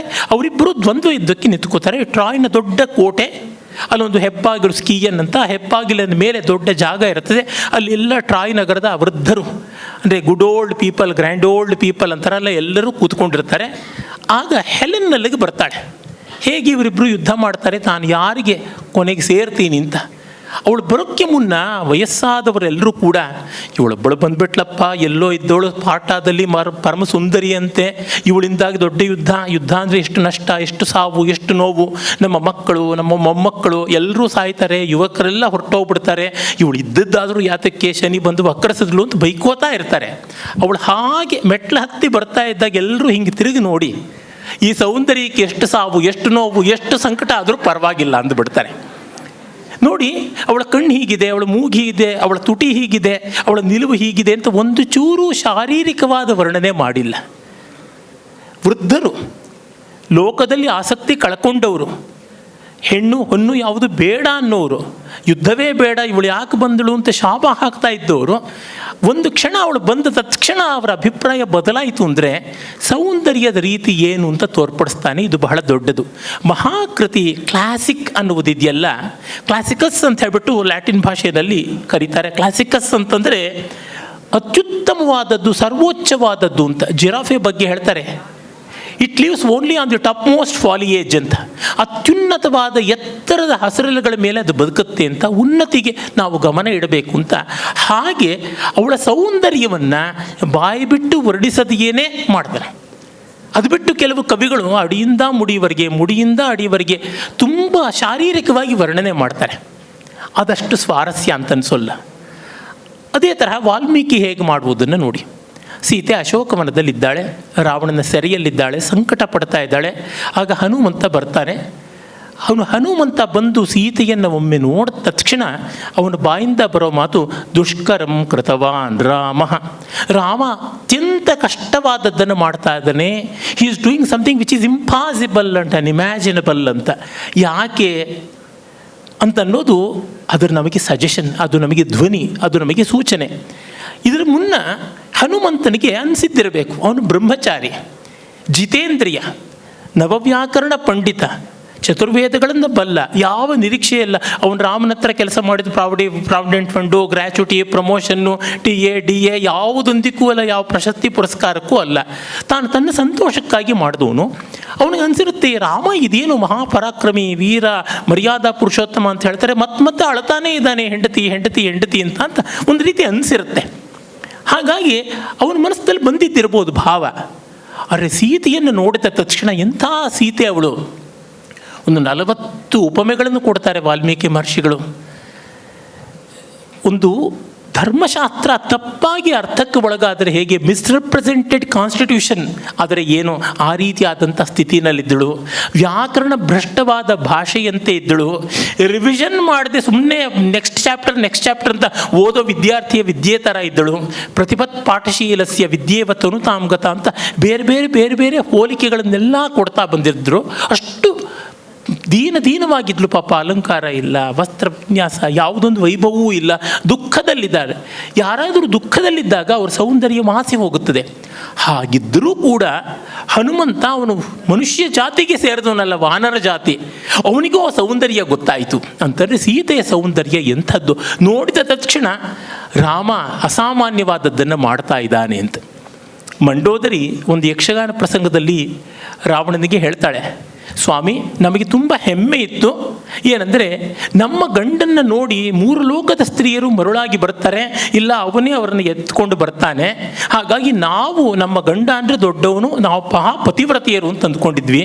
ಇವಳು ಯಾವಳೋ ಬಂದುಬಿಟ್ಲು ಸೀತೆ, ಮುಂಡು ಹಾಕ್ಕೊಂಡು ಕೂತಿದ್ದಾಳೆ ಅಂದರೆ ಅವಳ ಗಂಡ ಇನ್ನೆಷ್ಟು ವಿಶೇಷವಾಗಿರಬೇಕು. ಅಂಥ ಗಂಡನ ಹೆಂಡತಿಯಾಗಿದ್ದರಿಂದ ನಿಮ್ಮನ್ನು ಕಾಲ ಕಸಕ್ಕಿಂತ ಕಡೆಯಾಗಿ ನೋಡ್ತಾ ಇದ್ದಾಳೆ ಅಂದರೆ ನಾವು ಯಾವ ಮಾತ್ರದವರು ಅಂತ ಅನಿಸ್ಬಿಡ್ತದೆ ಅಂತ. ಈ ರೀತಿಯಾದ ಸನ್ನಿವೇಶದಲ್ಲಿ ಸೀತೆಯ ಸೌಂದರ್ಯವನ್ನು ಹಾಗೆ ಸಜೆಸ್ಟ್ ಮಾಡ್ತಾನಲ್ಲ, ಇದು ಕ್ಲಾಸಿಕ್ಯಾಲಿಟಿ. ತುಳಸಿದಾಸರ ರಾಮಚರಿತಮಾನಸದಲ್ಲಿ ಒಂದು ಸನ್ನಿವೇಶ ಬರ್ತದೆ. ರಾಮ ಲಕ್ಷ್ಮಣ ಇಬ್ಬರು ಸೀತಾ ಸ್ವಯಂವರಕ್ಕೆ ಅಂತ ಬರ್ತಾ ಇದ್ದಾರೆ. ಉದ್ಯಾನದಿಂದ ಹೋಗ್ತಾ ಇದ್ದಾರೆ ಮಂಟಪಕ್ಕೆ. ಆಗ ಉದ್ಯಾನದಲ್ಲಿ ದೇವಿ ಗೌರಿಯನ್ನು ಪೂಜೆ ಮಾಡೋದಕ್ಕಿಂತ ಹೂಮಾಲೆ ಕಟ್ಟಿ ಸೀತೆ ಅಲ್ಲಿ ಸಖಿ ಜೊತೆಗಿದ್ದಾಳೆ. ಆಗ ಸಖಿ ಹೋಗ್ಬಿಟ್ಟು ರಾಮ ಲಕ್ಷ್ಮಣರನ್ನು ನೋಡಿ ಬರ್ತಾಳೆ. ನೋಡಿ ಬಂದು ಒಮ್ಮೆ ಸುಧಾರಿಸ್ಕೊಂಡು ಏದುಸರು ಬಿಟ್ಟು, ನಾನು ಎಂಥ ದಿವ್ಯ ರೂಪ ನೋಡಿದೆ ಅಂದರೆ, ಶ್ಯಾಮ ಗೌರಂಕಿಮಿ ಕಾಯ ಬಖಾನಿ ಗಿರ ಅನಯನ ನಯನ ಬಿನು ಬಾನಿ. ಅವರು ಕಪ್ಪೋ ಬಿಳುಪು, ರಾಮ ಮೇಘಶ್ಯಾಮ, ಲಕ್ಷ್ಮಣ ಗೌರಕಾಯ. ಅವರು ಕಪ್ಪೋ ಬಿಳುಪೋ ಚೆಲುವೋ ಅಲ್ಲವೋ ನಾನು ಹೇಗೆ ಹೇಳಿ, ನೋಡಿದ ಕಣ್ಣಿಗೆ ಬಾಯಿಲ್ಲ, ಹೇಳುವ ಬಾಯಿಗೆ ಕಣ್ಣಿಲ್ಲ ಅಂತಾಳೆ. ಇದು ಆ ಕಲಾತ್ಮಕವಾದ ರೀತಿಯಲ್ಲಿ ಧ್ವನಿಪೂರ್ಣವಾಗಿ ಹೇಳುವಂಥದ್ದು. ಕ್ಲಾಸಿಕಲ್ ಅಂತಂದರೆ ಈ ರೀತಿಯಾದದ್ದು. ಅಂದರೆ ಅದನ್ನು ಬೇರೊಂದು ಬಗೆಯಲ್ಲಿ ಏನೂ ಮಾಡೋಕ್ಕಾಗೋದೇ ಇಲ್ಲ. ಅದನ್ನು ಅಷ್ಟು ಚೆನ್ನಾಗಿ ಅಷ್ಟು ಸೊಗಸಾಗಿ ಹೇಳಬೇಕಾಗುತ್ತದೆ. ಪಂಪನ ಆದಿಪುರಾಣದಲ್ಲಿ ಬಾಹುಬಲಿ ತನ್ನ ಅಣ್ಣ ಭರತನನ್ನು ಯುದ್ಧದಲ್ಲಿ ಗೆಲ್ತಾರೆ. ದೃಷ್ಟಿಯುದ್ಧ, ಜಲಯುದ್ಧ, ಮಲ್ಲಯುದ್ಧ ಮೂರರಲ್ಲಿ ಗೆದ್ದು ಮತ್ತೆ ಮೇಲಕ್ಕೆ ಎತ್ತಿ ಕುಕ್ಕು ಬಿಡಬೇಕು ಅಂತ ನೋಡಿ, ಇಲ್ಲ, ನೆಲಸುಗೆ ನಿನ್ನ ವಕ್ಷದೊಳೆ ನಿಶ್ಚಳಮಿ ಭಟಖಡ್ಗ ಮಂಡಲೋತ್ಪಲವನ ವಿಭ್ರಮ ಭ್ರಮರಿಯಪ್ಪ ಮನೋಹರಿ ರಾಜ್ಯಲಕ್ಷ್ಮಿ ನೀನು ಒಲಿದ ಲತಾಂಗಿಗಂ ಧರೆಗಂ ಆಟಿಸಿದಂದು ನೆಗಳ್ತೆ ಮಾಸದೆ ನೀನ್ ಇತ್ತುದನು ಅಯ್ಯನಿತ್ತುದನು ನಾನು ನಿನಗೇವನಿದೇವುದಣ್ಣ ನೀನು ಒಲಿದ ಲತಾಂಗಿಗಂ ಧರೆಗಂ ಆಟಿಸಿದಂದು ನೆಗಳ್ತೆ ಮಾಸದೆ. ಅಣ್ಣ, ನಿನ್ನ ರಾಜ್ಯ ಅಂತ ನಾನು ಗೆದ್ದುಕೊಂಡಿದ್ದು, ತಂದೆ ನನಗೆ ಕೊಟ್ಟಿದ್ದು, ನಿನಗೆ ಕೊಟ್ಟಿದ್ದು ರಾಜ್ಯ ಎಲ್ಲವನ್ನೂ ನಿನಗೇ ಕೊಡ್ತೀನಿ, ನನಗದು ಬೇಡ. ಅಣ್ಣನ ಸಂಪತ್ತಿನ ಬಯಸೋದು ತಮ್ಮ ಅಂದರೆ ಅತ್ತಿಗೆಯನ್ನು ಬಯಸಿದಂತೆ ಮಹಾಪಾತಕ ಆಗುತ್ತದೆ, ಬೇಡ. ನೀನು ಒಲಿದ ಲತಾಂಗಿಗಂ ಧರೆಗ ಮಾಟಿಸಿದಂದು ನೆಗಳ್ತೆ ಮಾಸದೆ ಅಂತ ಅಲ್ಲಿ ಒಂದು ಉದ್ದಕ್ಕೆ ಸಮಾಸ ಹಾಕಿದ್ದಾನೆ. ನೆಲಸುಗೆ ನಿನ್ನ ವಕ್ಷದೊಳೆ ನಿಶ್ಚಲಮಿ ಭಟಖಡ್ಗ ಮಂಡಲೋತ್ಪಲವನ ವಿಭ್ರಮ ಭ್ರಮರಿಯಪ್ಪ ಮನೋಹರಿ ರಾಜ್ಯಲಕ್ಷ್ಮಿ. ಇಷ್ಟುದ್ದದ ಸಮಾಸ. ಪಂಪ ಅದನ್ನು ಅವನಿಗಿಂತ 300 ವರ್ಷಗಳಿಗೆ ಹಿಂದೆ ಇದ್ದ ಬಾಣಭಟ್ಟನ ಶುಕನಾಸೋಪದೇಶದಿಂದ ತಗೊಂಡಿದ್ದಾನೆ. ಬಾಣಭಟ್ಟ ಕಾದಂಬರಿಯಲ್ಲಿ ಶುಕನಾಸೋಪದೇಶ ಅಂತ ಬರೆದಿದ್ದಾನೆ. ರಾಜರಿಗೆ ಹೇಗೆ ನಡ್ಕೊಳ್ಬೇಕು ಅಂತ ಒಬ್ಬ ಮಹಾಮಂತ್ರಿ ಉಪದೇಶ ಮಾಡುವಂಥದ್ದು ಚಂದ್ರಾಪೀಡನಿಗೆ. ಯಂ ಹಿ ಸುಭಟ ಖಡ್ಗ ಮಂಡಲೋತ್ಪಲವನ ವಿಭ್ರಮ ಭ್ರಮರಿ ರಾಜ್ಯಲಕ್ಷ್ಮೀ ಅಂತಾನೆ. ರಾಜ್ಯಲಕ್ಷ್ಮಿ ಹೇಗೆ ಅಂದರೆ ಲಕ್ಷ್ಮಿ ಕಮಲದಲ್ಲಿರೋದು. ಈ ರಾಜ್ಯಲಕ್ಷ್ಮಿ ಯಾವ ಕಮಲದಲ್ಲಿರ್ತಾಳೆ ಅಂದರೆ ವೈರಿಗಳ ರಕ್ತದಿಂದ ಸಿಕ್ತವಾದ ತೊಯ್ದು ಕೆಂಪಾದ ಖಡ್ಗಗಳನ್ನೇ ದಳವಾಗಿ ಮಾಡಿಕೊಂಡಂಥ ಆ 1000 ದಳಗಳ ಕಮಲದ ಮಧ್ಯದಲ್ಲಿ ಇದ್ದಾಳೆ ಅಂತ. ಈ ಕಲ್ಪನೆ ಇದೆಯಲ್ಲ, ಸುಭಟ ಖಡ್ಗ ಮಂಡಲೋತ್ಪಲವನ ವಿಭ್ರಮ ಭ್ರಮರಿ. ಅಲ್ಲಿ ಅವಳು ದುಂಬಿಯ ಥರ ಇದ್ದಾಳಂತೆ. ದುಂಬಿ ಒಂದು ಕಮಲದಲ್ಲಿ ಇರೋಲ್ಲ, ಒಂದು ಕಡೆ ಇರೋಲ್ಲ, ಇಲ್ಲಿರುತ್ತೆ ಅಲ್ಲಿರುತ್ತೆ, ಅಲ್ಲಿರುತ್ತೆ ಇಲ್ಲಿರುತ್ತೆ, ಅಲ್ಲಿಗೆ ಹೋಗುತ್ತೆ ಇಲ್ಲಿಗೆ ಹೋಗುತ್ತೆ, ಈ ತರಹ ಇರುತ್ತದೆ ಎನ್ನುವ ಕಲ್ಪನೆಯನ್ನು ಬಾಣಭಟ್ಟ ಕೊಟ್ಟ. ಅವನು ಗದ್ಯದಲ್ಲಿ ಕೊಟ್ಟ. ಅದನ್ನು ಪಂಪ ಚಂಪಕಮಾಲೆ ಎನ್ನುವ ಒಂದು ಪದ್ಯದಲ್ಲಿ ಅದೇ ರೀತಿ ಅಡ್ಜಸ್ಟ್ ಮಾಡಿಟ್ಟ. ಇದೆಯಲ್ಲ, ಎಲ್ಲಿಂದಲೂ ಮತ್ಯಾವುದನ್ನೋ ತಂದು ಫಿಟ್ ಮಾಡೋದಿದೆಯಲ್ಲ, ಅದು ತುಂಬ ಅಸಾಮಾನ್ಯವಾದ ಕೌಶಲ ಅಂತ ನೋಡಿದಾಗ ನಮಗೆ ಗೊತ್ತಾಗುತ್ತೆ ಆ ಕ್ಲಾಸಿಕಲ್ನೊಳಗೆ ಆ ರಚನೆ ಕೂಡ ಎಷ್ಟು ಚೆನ್ನಾಗಿರುತ್ತದೆ, ಎಷ್ಟು ಸೊಗಸಾಗಿರುತ್ತದೆ ಅಂತ. ನಮ್ಮ ರನ್ನ ಭೀಮನ ಪರಾಕ್ರಮದ ಬಗ್ಗೆ ಹೇಳ್ತಾನೆ. ಅದನ್ನು ಕೇಳ್ತಾ ಇದ್ದಂಗೆ ಕನ್ನಡ ಗೊತ್ತಿಲ್ಲದೆ ಇದ್ದರೂ, ಭಾರತೀಯ ಭಾಷೆಗಳೇ ಗೊತ್ತಿಲ್ಲದೆ ಇದ್ದವ್ರಿಗೂ ಏನೋ ಒಂದು ಕೋಲಾಹಲ ನಡೀತಾ ಇದೆ ಅಂತ ಅನಿಸುತ್ತೆ. ಕುರುಭು ಭೃತ್ಬಲ ತೂಲ ಕಾಲ ಪವನಂ ಕೌರವ್ಯ ಗಂಧೇಭ ಕೇಸರಿ ದುಶ್ಯಾಸನ ರಕ್ತವದನಂ ದುರ್ಯೋಧನೂರು ಕ್ಷಮಾಧರ ವಜ್ರಂ ಕುರುರಾಜ ರಾಜ ಮಕುಟೋತ್ಕೂಟಾಂಗ್ರಿ ಸಂಘಟ್ಟ ಸಂಗರನೆಂದಭಿವರ್ಣಿಪಂ ರಣ ಯಶಶ್ರೀ ರಾಮನಂ ಭೀಮನಂ ಅಂತಾನೆ. ಕುರುಭೂಭೃತ್ಬಲ ತೂಲ ಕಾಲ ಪವನಂ ಕೌರವ್ಯ ಗಂಧೇಭ ಕೇಸರಿ ದುಶ್ಯಾಸನ ರಕ್ತವದನಂ ದುರ್ಯೋಧನೋರು ಕ್ಷಮಾಧರ ವಜ್ರಂ ಕುರುರಾಜ ರಾಜ ಮಕುಟೋತ್ಕೂಟಾಂಗ್ರೆ ಸಂಘಟ್ಟ ಸಂಗರನೆಂದಭಿವರ್ಣಿಪಂ ರಣ ಯಶಶ್ರೀ ರಾಮನಂ ಭೀಮನಂ. ದುರ್ಯೋಧನ ವೈಶಂಪಾಯನ ಸರೋವರ ಅಥವಾ ದ್ವೈಪಾಯನ ಸರೋವರ ಅಂತ ಮೂಲ ಮಹಾಭಾರತದ ಪ್ರಕಾರ ಅಲ್ಲಿಂದ ಎದ್ದು ಬರುವಾಗ ಅವನು ಹೇಗೆ ಬಂದ ಅಂತಂದರೆ, ರಸೀಂ ಕಾಲಗ್ನಿರುದ್ರಂ ಪೊಡಮಡುವೂಲಂ ತಾ ಸರೋ ಮಧ್ಯದಿಂ ಸಾಹಸ ಗರ್ವಾಲಂಕೃತಂ ತೊಟ್ಟನೆ ಕೊಡೆ ಪೊಡಬಟ್ಟೆಲ್ಲಿದಂ ಭೀಮನೆಂದೆಂಡೆಸೆಯಂ ನೋಡುತ್ತೆ ಮತ್ತದ್ಭುತ ನಟ ನಿಟಿಲಾಲೋಲಕಿ ಲಕ್ಷಿವಲ್ ದಳ್ಳಿಸೆ ಕೋಪಾರಕ್ತ ನೇತ್ರಂ ನಿಜ ಭುಜ ಗದಯಂ ತೂಗಿದಂ ಧಾರ್ತರಾಷ್ಟ್ರಂ ಅಂತ. ಇದನ್ನು ನೋಡಿದಾಗ ಆಡಿಟ್ರಿ ಇಮ್ಯಾಜಿನೇಷನ್ ಅಂತ TS ಎಲಿಯಟ್ ಹೇಳ್ತಾನೆ. What is even enjoyed before even understanding the meaning. ಇದು ಬಹಳ ಮುಖ್ಯ. ನೋಡಿ, ನಮ್ಮ ಕುಮಾರವ್ಯಾಸ ಭಾರತದಲ್ಲಿ ಕರ್ಣನನ್ನು ನೀರಿಗೆ ಹಾಕ್ತಾಳೆ. ನೀರಿನಲ್ಲಿರುವ ಒಂದು ತೊಟ್ಟಲಿಗೆ ಪೆಟ್ಟಿಗೆಗೆ ಕುಂತಿ ಇಟ್ಟು ಕಳಿಸ್ಕೊಡ್ತಾಳೆ. ತಾಯೇ ಕಂದನನು ಬಲ್ಲಂದದಲ್ಲಿ ಕಾಯೇ ಅಂತ, ನೀನು ಹೇಗಾದರೂ ಮಾಡಿ ಬದುಕಿಸ್ಕೊಡಮ್ಮ ಅಂತ ಕರ್ಣನ್ನ. ಆಗ ಅದು ಹೇಗೆ ತೇಲ್ಕೊಂಡು ಹೋಯಿತು ಅನ್ನೋದನ್ನು, ತಾಯಲಾ ಜಾಹ್ನವಿ 3 ಲೋಕದ ತಾಯಲಾ ಜಾಹ್ನವಿ ನೋಯಲೀಯದೆ ಮುಳುಗಲೀಯದೆ ಚಾಚಿದಳು ತಡಿಗೆ. ಒಂದು ಒತ್ತಕ್ಷರ ಇಲ್ಲ. ನೋಯಲೀಯದೆ ಮುಳುಗಲೀಯದೆ ಚಾಚಿದಳು ತಡಿಗೆ.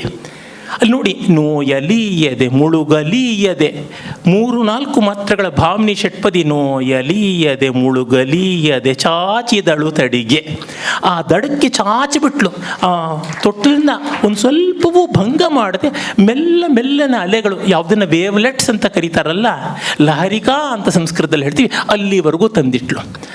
ಇದು ಕಿವಿಯಿಂದಲೇ ಕೇಳಿಸುವಂಥದ್ದು ಅಭಿಜಾತ ಸಾಹಿತ್ಯದ, ಅಭಿಜಾತ ಕಲಾಕೃತಿಯ ಒಂದು ಸ್ವಾರಸ್ಯ.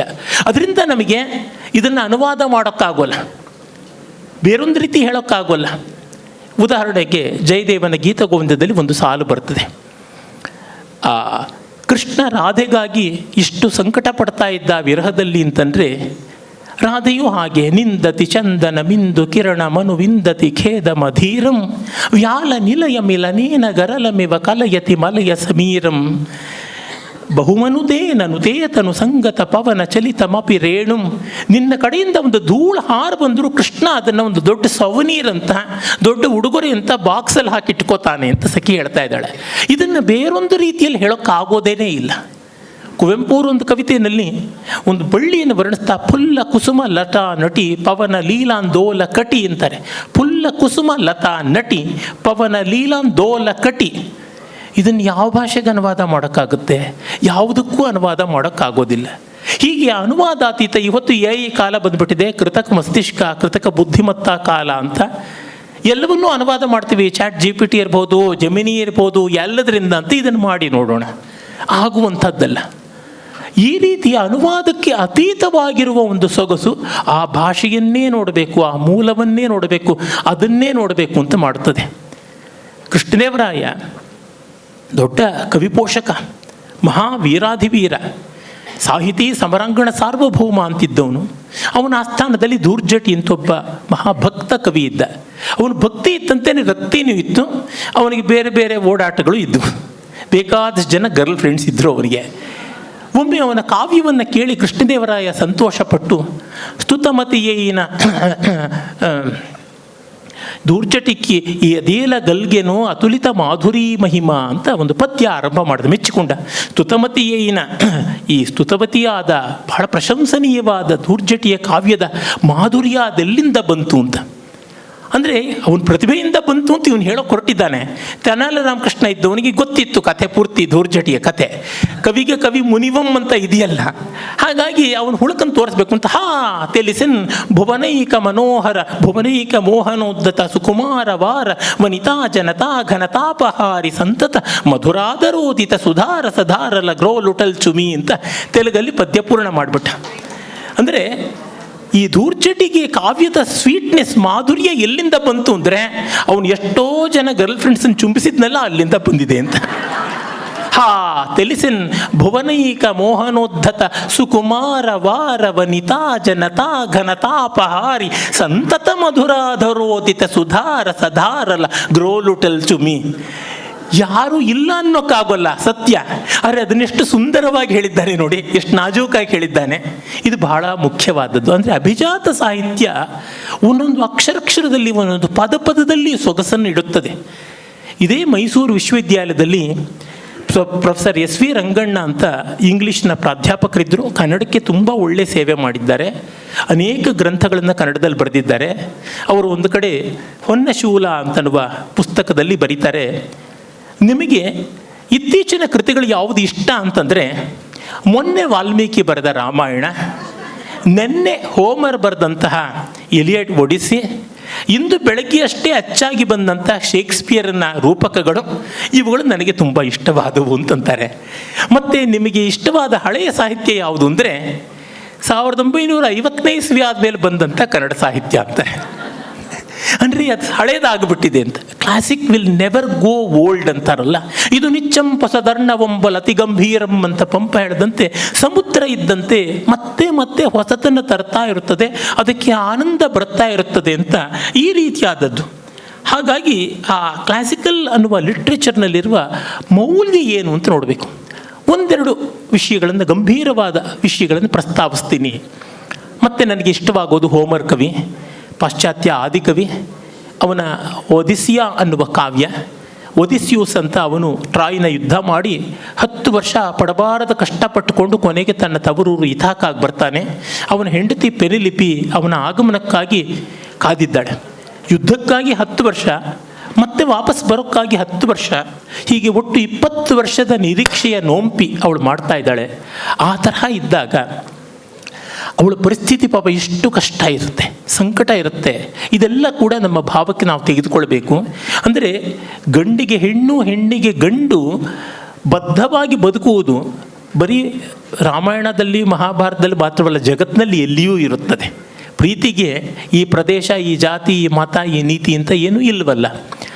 ಅಲ್ಲಿ ಒದಿಸ್ಯೂಸ್ ಬರುವಾಗ ದಾರಿಯಲ್ಲಿ ತುಂಬ ಪ್ರಮಾದಗಳು. ಒಂದು ಕಡೆ ಒಂದು ದೊಡ್ಡ ಬೆಟ್ಟ, ಆ ಬೆಟ್ಟದ ಮೇಲೆ ಒಂದು ಗುಹೆ, ಆ ಗುಹೆಯಲ್ಲಿ ಒಂದು ಭಯಾನಕವಾದ ಪ್ರಾಣಿ, ಅದಕ್ಕೆ 6 ಬಾಯಿ. ಒಮ್ಮೆ ಅದು ತಲೆಯನ್ನು ಹೊರಗೆ ಚಾಚಿದರೆ 6 ಮನುಷ್ಯರನ್ನು ತಗೊಂಡು ಬಿಡುತ್ತೆ ಹಡಗಿನಲ್ಲಿ ಹೋಗೋವ್ರನ್ನ. ಅದು ಸಿಲ್ಲ ಅಂತ ಅದರ ಹೆಸರು. ಇನ್ನೊಂದು ಕಡೆ ಕೆರ್ಬಿದಿಯೋಸ್ ಅಂತ ಒಂದು ಭಯಾನಕವಾದ ಪ್ರಾಣಿ, ಅದು ಇಡೀ ಹಡಗುಗಳನ್ನೇ ನುಂಗಬಿಡುತ್ತದೆ. ಇಂಗ್ಲೀಷ್ನಲ್ಲಿ ಅದೇನೇ ಒಂದು ನುಡಿಗಟ್ಟು ಗಾದೆ ಮಾತಾಯಿತು, whether you want to go ಡೆಸ್ಕೇಪ್ ಸಿಲ್ಲ ಆರ್ ಕೆರ್ಬಿದಿಯೋಸ್ ಅಂತ ಕೇಳ್ತಾರೆ. ಆಗ ಅವನು ಬೇರೆ ದಾರಿ ಇಲ್ಲದೆ 6 ಜನನ ಕಳ್ಕೊಂಡ್ರೂ ಪರವಾಗಿಲ್ಲ, ಇಡೀ ನೌಕೆಯನ್ನು ಕಳ್ಕೊಳ್ಳೋದು ಬೇಡ ಅಂತ ಸಿಲ್ಲಾ ಬಾಯಿಗೆ 6 ಜನ ಆಹುತಿ ಆಗಿಬಿಡ್ತಾರೆ. 6 ಜನರನ್ನು ಅದು ಹಿಡ್ಕೊಂಡು ಹಿಂಗೆ ನುಂಗ್ತಾ ಇದ್ದಾಗ ಇವರು ತಿರುಗಿ ನೋಡೋಕ್ಕೂ ಪುರುಸೊತ್ತಿರೋಲ್ಲ, ಹುಟ್ಟು ಬೇಗ ಹಾಕಿಕೊಂಡು ಹೋಗಬೇಕು. ತಿರುಗಿ ನೋಡಿದ್ರೆ ಅದು ಗುಳುಮ್ಮಂತ ಅಷ್ಟು ಜನ ನುಂಗಿ ಮತ್ತೆ 6 ಜನನ ಹಿಡ್ಕೊಳ್ಳುತ್ತೆ. ಹಾಗಾಗಿ ನಿರ್ದಯವಾಗಿ ಅವ್ರು ಮುಂದಕ್ಕೆ ಹೋಗ್ಬಿಡ್ತಾರೆ. ಬಹಳ ಬಳಲಿರ್ತಾರೆ. ಅಲ್ಲೊಂದು ದ್ವೀಪ, ಆ ದ್ವೀಪದಲ್ಲಿ ಕೂತು ಅಡುಗೆ ಮಾಡಿಕೊಂಡು ಊಟ ಮಾಡಿ ಆಮೇಲೆ ಅಳೋದಕ್ಕೆ ಆರಂಭ ಮಾಡ್ತಾರೆ. ಅಯ್ಯೋ, ನಮ್ಮ 6 ಜನ ಸ್ನೇಹಿತರು ಹೊರಟೋಗ್ಬಿಟ್ರಲ್ಲ, ಏನಾಯಿತು, ಎಂಥದ್ದಾಯಿತು ಅಂತ. ಇದನ್ನು ನಾನು ಕಾವ್ಯವಾಗಿ ಓದಿದ್ದೆ, ನಾನು ಗ್ರೀಕ್ ಮೂಲದಲ್ಲಿಯೇ ಓದಿದ್ದೆ. ಆದರೆ ಈ ಸತ್ತವರ ಮುಂದೆ ಹಸಿವು ದೊಡ್ಡದಾಗುತ್ತದೆ, ಹಸಿವಿನ ಮುಂದೆ ಯಾರೂ ಇಲ್ಲ, ಅನ್ನದೇವರ ಮುಂದೆ ಅನ್ಯದೇವರು ಗತಿಯೇ ಅಂತ ಒಂದು ಗಾದೆ ಮಾತಿದೆಯಲ್ಲ, ಇದು ನನಗೆ ಅನುಭವಕ್ಕೆ ಬಂದಿದ್ದು ಯಾವಾಗ ಅಂದರೆ, ಈಗ 27 ವರ್ಷದ ಕೆಳಗೆ ನನ್ನ ತಂದೆ ತೀರಿಕೊಂಡ್ರು. ಜನವರಿ 1, 2000 ಅಂತ್ಯಕ್ರಿಯೆ ಎಲ್ಲ ಮಾಡಿ ಸ್ಮಶಾನದಿಂದ ಬಂದು ಸ್ನಾನ ಮಾಡಿದವನೇ ತುಂಬ ತಲೆಭಾರ ಆಗಿದೆ, ಸ್ಟ್ರಾಂಗ್ ಕಾಫಿ ಕೊಡಿ ಅಂತ ಅಡುಗೆ ಮನೆಯಲ್ಲಿದ್ದೆ ಯಾರೋ ಬಂಧುಗಳನ್ನು ಕೇಳಿದೆ. ಕೇಳ್ತಾನೆ ನನಗೆ ಹೋಮರ್ ಮಾತು ಜ್ಞಾಪಕ ಬಂತು. ಅವರಿಗೆ ತಮ್ಮ ಸಂಗಾತಿಗಳು ಸತ್ತೋದ್ರೆ ಅವ್ರಿಗೆ ಅಳೋದಕ್ಕೂ ಶಕ್ತಿ ಇಲ್ಲ, ಹಸಿವಾಗಿತ್ತು. ಅಡುಗೆ ಮಾಡಿಕೊಂಡು ಊಟ ಮಾಡಿ ಅತ್ತರು. ಅಂದರೆ ಯಾವುದೋ ದೇಶದಲ್ಲಿ, ಗ್ರೀಸಲ್ಲಿ ಇರ್ತಕ್ಕಂಥ ಕವಿ, ಅವನಿದ್ದದ್ದು 2900 ವರ್ಷಗಳ ಕೆಳಗೆ. ಅವನಿಗಿಂತ 200 ವರ್ಷಕ್ಕೆ ಮುಂಚೆ ಇದ್ದ ಘಟನೆಗಳನ್ನು ಆಧರಿಸಿ ಬರೆದಿದ್ದು. ಅವನು ಯಾವುದೋ ಭಾಷೆಯಲ್ಲಿ ಬರೆದ ಆ ಕಾವ್ಯ ನನಗೆ 2000 ವರ್ಷಗಳ ಇಸ್ವಿ ಆದಮೇಲೆ, ಅಂದರೆ ಕಾಮನ್ ಇಯರ್ ಬಂದು 2000 ವರ್ಷ ಆದಮೇಲೆ ನನಗೆ ಬೆಂಗಳೂರಿನಲ್ಲಿ ಅದು ನನ್ನ ಅನುಭವ ಆಗ್ತಾ ಇದೆ ಅಂತ. ಕ್ಲಾಸಿಕ್ಸ್ಗಿರುವ ಭಾವ ಅಂತಂದರೆ ಇದೇ ತುಂಬ ದೊಡ್ಡದಾದದ್ದು. ಯೂನಿವರ್ಸಲ್ ವ್ಯಾಲ್ಯೂ ಅಂತಂದರೆ ಅದೇನೆ, ಎಲ್ಲಿಂದ ಎಲ್ಲಿಗೂ ಕನೆಕ್ಟ್ ಮಾಡ್ಕೊಳ್ಬಹುದಾದದ್ದು. ಮತ್ತೊಂದು ಉದಾಹರಣೆಯನ್ನು ನಾನು ಹೇಳ್ತೀನಿ. ಮಹಾಭಾರತದಲ್ಲಿ ಕರ್ಣನಿಗೆ ಅಂಗರಾಜ್ಯ ಪಟ್ಟಾಭಿಷೇಕ ಆಗುತ್ತದೆ. ಆಗ ಕರ್ಣನನ್ನು ಸಾಕಿದ ತಂದೆ ಅಧಿರಥ, ಅವನು ವೃದ್ಧ, ಅವನು ದೂರದಲ್ಲಿ ನಿಂತಿರ್ತಾನೆ. ಎಷ್ಟು ಸನ್ನಿವೇಶ ಹೃದಯಂಗಮವಾಗಿದೆ ಅಂತಂದರೆ, ಸಾಮಾನ್ಯವಾಗಿ ನಮ್ಮ ನಟರಿಗೆ ಎಲ್ಲರಿಗೂ ಕೂಡ ಸ್ವಲ್ಪ ನಮಗೆ ಡೈಲಾಗ್ಸ್ ಜಾಸ್ತಿ ಇರಬೇಕು, ನಮಗೆ ಸ್ಕ್ರೀನ್ ಟೈಮ್ ಜಾಸ್ತಿ ಇರಬೇಕು ಅಂತ ಹೀಗೆಲ್ಲರಿಗೂ ಇರುತ್ತಲ್ಲ, ಪ್ರತಿಯೊಬ್ಬರಿಗೂ ಇರುತ್ತೆ. ಭಾಷಣ ಮಾಡೋರಿಗೂ ಇರುತ್ತೆ, ನಮಗಿಷ್ಟು ಸಮಯ ಕೊಡಬೇಕು, ನಮಗೆ ಅಟೆನ್ಷನ್ ಇರಬೇಕು, ಈ ಥರ ಎಲ್ಲರಿಗೂ ಅದು ಪಾಪ ಇದ್ದೇ ಇರುತ್ತೆ. ಹೀಗಾಗಿ ಆ ಅಧಿರಥನಿಗೆ ಒಂದೇ ಒಂದು ಪದದ ಡೈಲಾಗ್ ಅಷ್ಟೇ ಇಡೀ ಮಹಾಭಾರತದಲ್ಲಿರುವುದು, ಪುತ್ರ, ಮಗ ಅಂತನ್ನುವಂಥದ್ದೊಂದೇ ಅಷ್ಟೇ. ಅದನ್ನು ಅವನು ಎಷ್ಟು ಚೆನ್ನಾಗಿ ಮಾಡಿದ್ದಾನೆ ಅಂತಂದರೆ, ವ್ಯಾಸ ಋಷಿಗಳ ಮಹಾಕವಿಗಳ ಒಂದು ಕಲ್ಪನೆ. ಕರ್ಣನಿಗೆ ಪಟ್ಟಾಭಿಷೇಕ ಆಗುತ್ತದೆ. ಆದರೆ ಹತ್ತಿರಕ್ಕೆ ಬರೋಕೆ ಅಧಿರಥನಿಗೆ ಸಂಕೋಚ. ಏಕೆಂದರೆ ಈಗ ದೊಡ್ಡವನಾಗ್ಬಿಟ್ಟಿದ್ದಾನೆ ಮಗ. ನೆನ್ನೆಯವರೆಗೂ, ಇಂದು ಬೆಳಗ್ಗಿನವರೆಗೂ ಯಾರೋ ನಮ್ಮ ಹುಡುಗ ಅಂತಿದ್ದವನು ಈಗ ದುರ್ಯೋಧನನ ಕೃಪಾ ಕಟಾಕ್ಷಕ್ಕೆ ಪತ್ರನಾಗಿ ಅಂಗರಾಜ್ಯಕ್ಕೆ ಅಭಿಷಿಕ್ತನಾಗಿಬಿಟ್ಟು ಸಿಂಹಾಸನವನ್ನು ಏರಿ ಕೂತಿದ್ದಾನೆ. ಅವನ ತಲೆ ಇನ್ನೂ ತೊಯ್ದಿದೆ. ನಾನು ಹೇಗೆ ಹೋಗಿ ಮಾತಾಡಿಸೋದು ಅಂತ ನನಗೆ ಜ್ಞಾಪಕ ಬರ್ತದೆ. ಇದೇ ಮೈಸೂರು ವಿಶ್ವವಿದ್ಯಾಲಯದಲ್ಲಿ ಸುಮಾರು 90 ವರ್ಷಗಳ ಕೆಳಗೆ, 90 ವರ್ಷಗಳಿಗೂ ಕೆಳಗೆ, 90-100 ವರ್ಷವೇ ಅಂತ ಅನ್ನೋಣ, ಅಷ್ಟಕ್ಕೆ ಕೆಳಗೆ ತೀನಂ ಶ್ರೀಕಂಠಯ್ಯನವರು ಅಂತ ದೊಡ್ಡ ವಿದ್ವಾಂಸರಿದ್ದರು. ಅವರು ಇಲ್ಲಿ ಪದವೀಧರರಾದರು. ಕನ್ನಡದ MA ಪರೀಕ್ಷೆಗಳನ್ನು ಪಾಸ್ ಮಾಡಿ ಫಸ್ಟ್ ಪಡ್ಕೊಂಡಂಥವರು ಅವರು ಒಬ್ಬರು. ಅವರು ಕುವೆಂಪು ಅವ್ರಿಗಿಂತ 1-2 ವರ್ಷ ಜೂನಿಯರ್ ಆಗಿದ್ದವರು. ಅವರು ಪ್ರೊಫೆಸರ್ ಎಂ ಹಿರಿಯಣ್ಣನವರ ಪ್ರಿಯಶಿಷ್ಯರು, AR ಕೃಷ್ಣಶಾಸ್ತ್ರಿಗಳು ಇಂಥ ಮಹಾನುಭಾವರ ಶಿಷ್ಯರಾಗಿದ್ದವರು, ಒಳ್ಳೆಯ ಸುಸಂಸ್ಕೃತಿ ಅನ್ನುವುದರ ಸಾಕಾರವಾಗಿದ್ದವರು ತೀನಂ ಶ್ರೀಕಂಠಯ್ಯನವರು. ಅವರಿಗೆ ಆಗ 17 ಗೋಲ್ಡ್ ಮೆಡಲ್ಗಳು ಬಂತಂತೆ. ಆಗ ಅವರ ತಂದೆ ಹಳ್ಳಿಯವರು, ಪಾಪ ತೀರ್ಥಪುರ ಅಂತ ತಿಪ್ಟೂರು ಹತ್ತಿರ ಒಂದು ಚಿಕ್ಕ ಹಳ್ಳಿ, ಚಿಕ್ಕನಾಕನಹಳ್ಳಿ ಹತ್ತಿರ ಇರುವಂಥ ಹಳ್ಳಿ, ಅಲ್ಲಿಂದ ಬಂದವರು. ಅಲ್ಲಿ ಇವರು ತೊಗೋತಾ ಇದ್ದಾರೆ, ಒಂದಾದ ಮೇಲೆ ಒಂದು ಗೋಲ್ಡ್ ಮೆಡಲ್ ತೊಗೊಳ್ತಾ ಇದ್ದಾರೆ. ಆಗ ನಿಜವಾದ ಗೋಲ್ಡ್ ಮೆಡಲ್ ಕೊಡ್ತಾಯಿದ್ರು, ಕನ್ವೊಕೇಶನ್ ಆಗಿ ಒಂದಾದ ಮೇಲೆ ಒಂದು ಕೊಡ್ತಾ ಇದ್ದರೆ, ಪಕ್ಕದಲ್ಲಿದ್ದವ್ರು ಯಾರೋ, ಇವ್ರ ತಂದೆ ಪಕ್ಕದಲ್ಲಿದ್ದವರು ಯಾರೋ ಪುಣ್ಯಾತ್ಮರು, ಯಾರಿಗೆ ಹುಟ್ಟಿದ ಮಗನೋ ಏನೋ ಅಂತಂದ್ರಂತೆ. ಇವರಿಗೆ ತನ್ನ ಮಗ ಅಂತ ಹೇಳ್ಕೊಳ್ಬೇಕು ಅಂತ ಆಸೆ. ತಾನು ನೋಡಿದ್ರೆ ಹಳ್ಳಿಯವನು, ಏನೋ ಹಳೆ ಬಟ್ಟೆ, ಮಾಸೋಗಿದ ಬಟ್ಟೆ, ಕುರುಚಲು ಗಡ್ಡ, ಬೆವರಿದೆ ಮೈ, ಹೇಳಿಕೊಂಡ್ರೆ ಆ ಮಗನಿಗೆ ಅವಮಾನವಾಗಿಬಿಡುತ್ತೋ ಏನೋ ಅಂತ ಅದಕ್ಕೆ ಸಂಕೋಚ ಪಟ್ಕೊಂಡು ನಾನೇ ಅವರಪ್ಪ ಅಂತಂದ್ರಂತೆ. ಅಂದರೆ ಎಷ್ಟು ಪ್ರೀತಿಯಿಂದ, ಎಷ್ಟು ಸಂಕೋಚದಿಂದ ಹೇಳ್ಕೊಳ್ಳೋದು. ಕುಚೇಲನಿಗೆ ಅವಲಕ್ಕಿಯನ್ನು ಕೃಷ್ಣನ ಮುಂದೆ ಬಿಚ್ಚಿಡೋದಕ್ಕೆ ಎಷ್ಟು ಸಂಕೋಚ ಆಗಿರುತ್ತಲ್ಲ, ಆ ರೀತಿಯಾದ ಸಂಕೋಚ ಅದನ್ನು ನಾವಲ್ಲಿ ನೋಡ್ತೀವಿ. ಅಧಿರಥ ಮುಂದೆ ಬರೋಕ್ಕೆ ಸಂಕೋಚ. ಸತು ಎಷ್ಟಿಗತ ಪ್ರಾಣ ಅಂತ ವೇದವ್ಯಾಸರು ಹೇಳ್ತಾರೆ. ಒಂದು ಕೋಲು ಊರ್ಕೊಂಡಿದ್ದಾನೆ. ಎಷ್ಟಿಗತ ಪ್ರಾಣ ಅಂದರೆ ದೊಣ್ಣೆಯಲ್ಲಿಯೇ ತನ್ನ ಪ್ರಾಣ ಊರು ಬಿಟ್ಟಿದ್ದಾನೆ ಅಂತ. ಆ ಆಧಾರದ ಊರೆಗೋಲಿಲ್ಲದೆ ಅವನಿಗೆ ನಿಲ್ಲೋಕ್ಕೂ ಆಗೋಲ್ಲ, ಅಷ್ಟು ನಡುಗ್ತಾ ಇದ್ದಾನೆ. ಹಾಗಿದ್ದವನನ್ನು ದೂರದಿಂದ ಕರ್ಣ ನೋಡ್ದ. ಅವನು ದೊಡ್ಡತನ ನೋಡಿ ಇವ್ರು ಯಾರು ಅಂತ ಅನ್ನಲಿಲ್ಲ. ನನಗೆ ಇಂಜಿನಿಯರಿಂಗ್ ಕಾಲೇಜಲ್ಲಿ ಒಬ್ಬರು ಪ್ರೊಫೆಸರ್ ಇದ್ದರು. ಅವರು ತಮ್ಮ ತಂದೆ ತಾಯಿಗಳು ಊರಿಂದ ಬಂದಿದ್ದರೆ ಅವ್ರನ್ನ ಬೇರೆ ಆಧುನಿಕ ಕಾಲದವ್ರು ಯಾರು ನೋಡಿಬಿಟ್ಟು who are those people there ಅಂತಂದರೆ, they are servants brought from a native place ಅಂತಂದ್ರಂತೆ. ಇಂಥ ಮಕ್ಕಳು ಇರ್ತಾರೆ. ಆದರೆ ಕರ್ಣ ಹಾಗೆ ಮಾಡಲಿಲ್ಲ. ಅಧಿರಥನನ್ನು ಕಂಡ ತಕ್ಷಣ ಓಡಿ ಬಂದು ತನ್ನ ತಲೆ ಇನ್ನೂ ಅಭಿಷೇಕ ಜಲದಿಂದ ತೊಯ್ದಿತ್ತು, ಅವನ ಕಾಲಿಗೆ ಇಟ್ಟು ನಮಸ್ಕಾರ ಮಾಡೋಕ್ಕೆ ಬಂದಂತೆ. ಆಗ ಅಧಿರಥ ತನ್ನ ಉತ್ತರಿ ಇವನ ಕಾಲಿಗೆ ಮುಚ್ಚಿಬಿಟ್ಟು, ಇಲ್ಲ ಇಲ್ಲ ನೀನು ದೊರೆ, ನೀನು ನಮಸ್ಕಾರ ಮಾಡಬಾರ್ದು ಅಂತ ಮಾತಾಡಲಿಲ್ಲ, ಕೃತಿಯಿಂದ ತೋರಿಸ್ದ. ಕಾಲಿನ ಮೇಲೆ ತನ್ನ ಉತ್ತರಿಗೆ ಹಾಕ್ಬಿಟ್ನಂತೆ. ಹಾಕಿ ಪುತ್ರ ಇತ್ತ ಬ್ರವೀದ್ವಾಕ್ಯಂ, ಮಗು ಅಂತ ಒಂದು ಮಾತು ಹೇಳ್ದ ಅಷ್ಟೇ. ಅವನ ಕ್ಯಾರೆಕ್ಟರ್ಗೆ ಕೊಟ್ಟಿರೋದು ಒಂದೇ ಪದ, ಆದರೆ ಮರೆಯೋಕ್ಕಾಗೋದಿಲ್ಲ, ಆ ರೀತಿಯಾದಂಥ ಪಾತ್ರ ಆಗಿದೆ. ಹೀಗೆ ಕ್ಲಾಸಿಕ್ಸ್ ಅನ್ನೋದೇನಿದೆ ಶಾಶ್ವತವಾದ ಮೌಲ್ಯವನ್ನು ಕೊಡುತ್ತೆ. ಒಬ್ಬ ಮಗ ಹೇಗೆ ನಡ್ಕೊಳ್ಬೇಕು, ಸ್ಥಾನಕ್ಕೆ ಮಕ್ಕಳು ಬಂದಾಗ ಅಷ್ಟು ದೊಡ್ಡ ಸ್ಥಾನ ಪಡೆಯದೇ ಇರೋ ತಂದೆ ತಾಯಂದಿರ ಸ್ಥಿತಿ ಏನಾಗುತ್ತೆ, ಇಟ್ಸ್ ಎ ವೆರಿ ಡಿಲೈಟ್ಫುಲ್ ಎಂಬರಾಸ್ಮೆಂಟ್. ಆ ಎಂಬರಾಸ್ಮೆಂಟ್ ಏನು ಅನ್ನೋದನ್ನು ಚಿತ್ರಿಸೋದು. ಇಂಥದ್ದು ಇಮ್ಮಾರ್ಟಲ್ ಆದಂಥದ್ದು ಅಂದರೆ ನಾವು ಬದುಕಿನಲ್ಲಿ ಉಪೇಕ್ಷೆ ಮಾಡಬಹುದಾದ ಯಾವುದೋ ಸನ್ನಿವೇಶವನ್ನು ಹೈಲೈಟ್ ಮಾಡಿಸ್ಬಿಡ್ತಾರೆ, ತುಂಬ ದೊಡ್ಡದಾಗಿ ತೋರಿಸ್ತಾರೆ. ಕ್ಲಾಸಿಕ್ಸು ಅದಕ್ಕಾಗಿ ಬೇಕಾಗುತ್ತದೆ ಅನಿಸುತ್ತೆ. ಅದು ಕಥೆ ಇರ್ಬೋದು, ಕಾದಂಬರಿ ಇರ್ಬೋದು, ಪ್ರವಾಸ ಕಥನ ಇರ್ಬೋದು, ಕವಿತೆ ಇರ್ಬೋದು, ಯಾವುದರೊಳಗೂ ಕಾಣಿಸ್ಕೊಳ್ಳುತ್ತದೆ. ಕ್ಲಾಸಿಕ್ಸ್ನಲ್ಲಿ ಆ ರೂಪ ಸ್ವರೂಪ ಎರಡರೊಳಗೂ ಕೂಡ ಅನ್ಯಾದೃಶತೆ ಇರುತ್ತದೆ. ಇನ್ನು ನಮ್ಮ ಕುಮಾರವ್ಯಾಸನ ಬಗ್ಗೆ ಅಂತೂ ಹೇಳಲೇಬೇಕಾಗಿಲ್ಲ. ಕನ್ನಡ ಹೆಮ್ಮೆ ಪಡಬೇಕಾದ ಕವಿ, ಅನುವಾದಕ್ಕೆ ಅತೀತನಾದ ಕವಿ. ಯಾರೊಬ್ಬನೂ ಅನುವಾದ ಮಾಡೋಕ್ಕಾಗೋಲ್ಲ. ನನಗೆ ಸುಮಾರು ಒಂದು 10 ವರ್ಷಗಳ ಕೆಳಗೆ ಒಬ್ಬರು ಸ್ನೇಹಿತರು ಒಂದು 5 ಕುಮಾರವ್ಯಾಸನ ಪದ್ಯಗಳನ್ನು ಸಂಸ್ಕೃತಕ್ಕೆ ಅನುವಾದ ಮಾಡಿಕೊಡ್ತೀರಾ ಅಂದರು. ಇಂದಿನವರೆಗೂ ಆಗಿಲ್ಲ. ಏಕೆಂದರೆ ಕುಮಾರವ್ಯಾಸ ಅಷ್ಟು ಕನ್ನಡ. ಅವನ ಕನ್ನಡ ಹೇಗಿದೆ ಅಂದರೆ ಬೇರೊಬ್ಬರಿಗೆ ಏನೂ ಅದನ್ನು ತಿದ್ದೋದಕ್ಕೆ ಆಗೋದೇ ಇಲ್ಲ, ಆ ಥರದ್ದಿದೆ ನೋಡಿ. ಅಪಕೀರ್ತಿನಾರಿಯ ಸೆರಗ ಹಿಡಿದರು ಅಂತಾನೆ. ಕೌರವರು ಅಪಕೀರ್ತಿನಾರಿಯ ಸೆರಗಿಡ್ಕೊಂಡು ಹೋದರು ಅಂತ.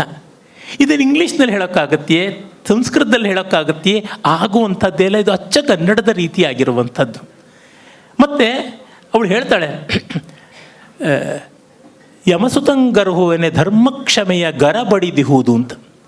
ಗರ ಅನ್ನುವ ಶಬ್ದ ಸಂಸ್ಕೃತದ ಗ್ರಹ ಶಬ್ದದಿಂದ ಬಂದಿರುವ ತದ್ಭವ.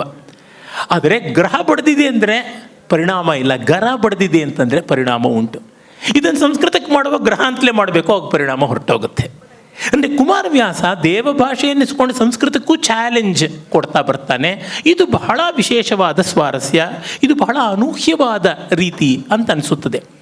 ಅವನು ಒಂದು ಕಡೆ ನೋಡಿ ಹೇಳ್ತಾನೆ, ಅದು ಎಷ್ಟು ಪರಿಣಾಮದಲ್ಲಿ ಹೃದಯಂಗಮವಾಗಿದೆಯೋ ಭಾವನೆಯಲ್ಲಿಯೂ ಅಷ್ಟೇ ದೊಡ್ಡದಾಗಿದೆ ಅಂತ ಅನ್ನೋದಕ್ಕೆ, ದುರ್ಯೋಧನ ಸತ್ತಾಗ ಅವನು ರುಧಿರದ ತಿಲಕವಾದೆನಲೈ ಧರಂಗನೆಗೆ ಅಂತಾನೆ. ಭೂಮಿ ಅನ್ನುವ ಸುಂದರಿಗೆ ರಕ್ತದ ತಿಲಕ ಆಗಿಬಿಟ್ಟ ಅಂತ. ಪಂಪ ಭಾರತದಲ್ಲಿ ಬರುತ್ತೆ, ದುರ್ಯೋಧನ ನೆಲವನ್ನು ಅಪ್ಪಿಕೊಂಡು ಸತ್ತನಂತೆ, ಸತ್ರೂ ಈ ನೆಲವನ್ನು ಬಿಡೋದಿಲ್ಲ ಅಂತ. ನಮ್ಮ ಮಂತ್ರಿ ಮಹೋದಯರುಗಳೆಲ್ಲರೂ ಕೂಡ ಅವ್ರ ಕಾಲ ಮುಗಿದು ಎಷ್ಟು ವರ್ಷ ಆದರೂ ಅವರು ಕ್ವಾರ್ಟರ್ಸ್ಗಳಿಂದ ಹೋಗಿರೋದಿಲ್ಲ. ಹೋಗಬೇಕು ಅಂತ ಬಂದರೆ ಕಾರ್ಪೆಟ್ಗಳು, ಕರ್ಟನ್ಗಳು, ಕಮೋಡ್ಗಳಂತ ಕೂಡ ಹೊತ್ಕೊಂಡು ಹೋಗ್ಬಿಟ್ಟಿದ್ದಾರೆ ಅಂತ ನಾವು ಪತ್ರಿಕೆಗಳಲ್ಲಿ, ಮಾಧ್ಯಮಗಳಲ್ಲಿ ಕೇಳಿದ್ದೀವಿ. ದುರ್ಯೋಧನ ಹಾಗೆ ಮಾಡೋದ್ರೊಳಗೆ ಏನೂ ತಪ್ಪಿಲ್ಲ. ಅವನು ಇವರೆಲ್ಲರಿಗೂ ಫೋರ್ ಫಾದರ್. ಅಪ್ಪಿಕೊಂಡು ಬಿಟ್ಟಿದ್ದಾನೆ ನೆಲವನ್ನು. ಕುಮಾರವ್ಯಾಸ ಹೇಳ್ತಾನೆ, ರುಧಿರದ ತಿಲಕವಾದನಲೈ ಧರಂಗನಿಗೆ ಅಂತ. ಅಲ್ಲಿ ಸ್ವಾರಸ್ಯ ನೋಡಿ, ಭೂಮಿ ಅನ್ನೋದನ್ನು ಒಂದು ಹೆಣ್ಣಾಗಿ ಮಾಡ್ದ. ಹೆಣ್ಣಿಗೆ ಒಂದು ರಕ್ತಸಿಕ್ತವಾದ ಮೈಯನ್ನೇ ತಿಲಕವಾಗಿ ಮಾಡ್ದ. ಅಂದರೆ ಏನರ್ಥ? ಸೌಭಾಗ್ಯ ಸೂಚಕ. ಇವನು ಅಂದ್ಕೊಂಡಿದ್ದ ನಾನು ಪೃಥ್ವೀಪತಿ, ಪೃಥ್ವೀಪತಿ, ಪೃಥ್ವೀ ವಲ್ಲಭ ಅಂತ. ಇವನ ಹೆಣವನ್ನೇ ತನಗೆ ಕಲ್ಯಾಣ ತಿಲಕ ಆಗಿ ಮಾಡಿಕೊಂಡು ಹಸೆ ಮನೆಗೆ ಯಾರೋ ಕೂತ್ಕೊಳ್ತಾಳೆ. ಧರ್ಮರಾಜ ಬಂದು ಕೈ ಹಿಡಿತಾನೆ. ಬರ್ತಾ ಇರ್ತಾರೆ, ಹೋಗ್ತಾ ಇರ್ತಾರೆ. ಭೂಮಿಗೆ ಮಾತ್ರ ಯೌವನ ಬರ್ತಾ ಇರ್ತದೆ ಎನ್ನುವ ಮಾತನ್ನು ಅದೆಷ್ಟು ಪರಿಣಾಮವಾಗಿ, ಅದೆಷ್ಟು ಮಾರ್ಮಿಕವಾಗಿ ಹೇಳ್ತಾನೆ ಅಂತ ಗೊತ್ತಾಗುತ್ತದೆ. ಇನ್ನು ಕ್ಲಾಸಿಕ್ಸ್ನಲ್ಲಿ ಬರುವ ಒಂದು ವಿಶೇಷ ಅಂತಂದರೆ ಮೌಲ್ಯಗಳನ್ನು ಅಡಕವಾಗಿ, ಸಾಂದ್ರವಾಗಿ ಹೇಳ್ತಕ್ಕಂಥದ್ದು. ಕಾಳಿದಾಸ ಅವನನ್ನು ಹೇಳದೆ ಯಾವ ಕಾವ್ಯ ಸಮಾರಂಭ ತಾನೇ ಮುಗಿಯೋದಕ್ಕೆ ಸಾಧ್ಯವಾಗುತ್ತದೆ. ಕಾಳಿದಾಸನಿಗೆ ತನ್ನ ತಿಳಿವನ್ನು ಎಲ್ಲಿ ಎಷ್ಟರ ಮಟ್ಟಿಗೆ ತೋರ್ಪಡಿಸಬೇಕು ಅನ್ನೋದು ಗೊತ್ತು. He knows the property of presentation. ಅವನು ಎಲ್ಲರೂ ಹೇಗಿರಬೇಕು ಅನ್ನೋದನ್ನು ಒಂದು ಮಾತಿನಲ್ಲಿ ತಿಳಿಸ್ತಾನೆ. ದಿಲೀಪನ ವರ್ತನೆಯಿಂದ ಜ್ಞಾನೇ ಮೌನಂ ಕ್ಷಮಾಶಕ್ತವು ತ್ಯಾಗೇ ಶ್ಲಾಘಾ ವಿಪರ್ಯಯ ಗುಣ ಗುಣಾನುಬಂಧಿತ್ವಾತ್ ತಸ್ಯ ಸಪ್ರಸವ ಇವ ಅಂತ. ದಿಲೀಪನ ಜ್ಞಾನ ಅವನ ಮೌನದಲ್ಲಿತ್ತು. ಅವನ ಬಲ ಅವನ ತಾಳ್ಮೆನಲ್ಲಿತ್ತು. ಅವನ ಔದಾರ್ಯ ಅವನ ಪ್ರಶಂಸೆಗೆ ಬಾಯಿ ಬಿಡದೇ ಇರುವಂಥದ್ದೊಳಗಿತ್ತು. ಅಂದರೆ ನಮಗೆ ಸಾಮಾನ್ಯವಾಗಿ ಒಂದು ಸ್ವಲ್ಪ ತಿಳುವಳಿಕೆ ಇದ್ದರೂ ನಮಗೆ ಅದು ಗೊತ್ತು ಇದು ಗೊತ್ತು ಅಂತ ಅನ್ನೋದನ್ನು ಹೇಳ್ತಾನೆ ಇರ್ತೀವಿ. ಮೌನ ಇದೆಯಲ್ಲ, ಅದು ಬಹಳ ಮುಖ್ಯವಾದದ್ದು.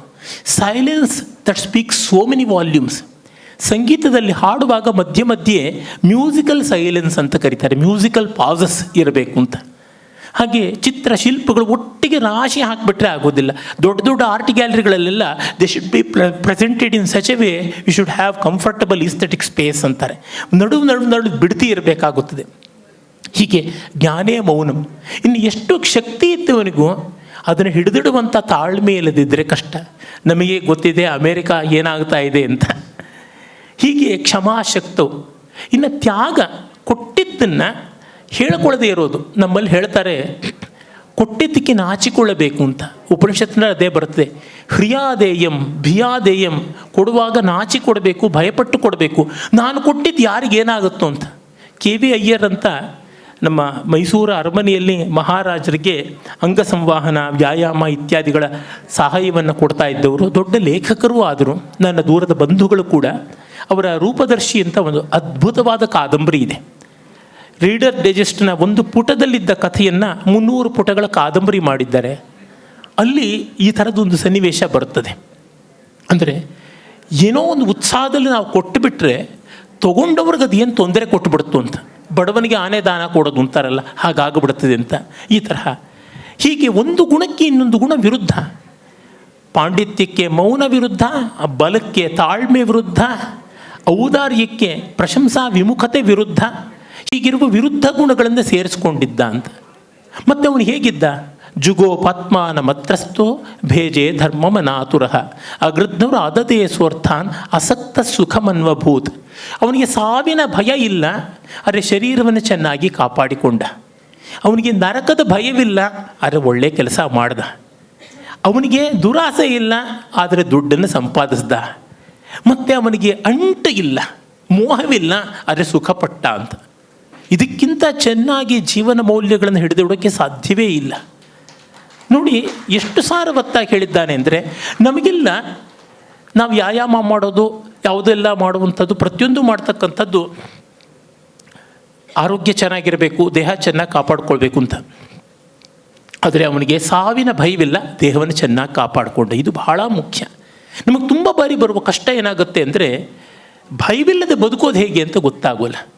ಆಮೇಲೆ ಅವನಿಗೆ ನರಕದ ಭೀತಿ ಇಲ್ಲ. ನಮಗೆ ಎಷ್ಟೋ ಬಾರಿ ಒಳ್ಳೆಯ ಕೆಲಸ ಮಾಡೋದಕ್ಕೆ ಕಾರಣ ಯಾವ ಜನ್ಮ ಏನಾಗುತ್ತೋ ಮತ್ತು ಯಾವುದು ಏನಾಗುತ್ತೋ ಈ ರೀತಿಯಾಗಿ ನಮಗೆ ಪರಲೋಕದ ಭಯವೇ ಇಹಲೋಕದಲ್ಲಿ ಬದುಕೋ ಥರ ಮಾಡುತ್ತೆ.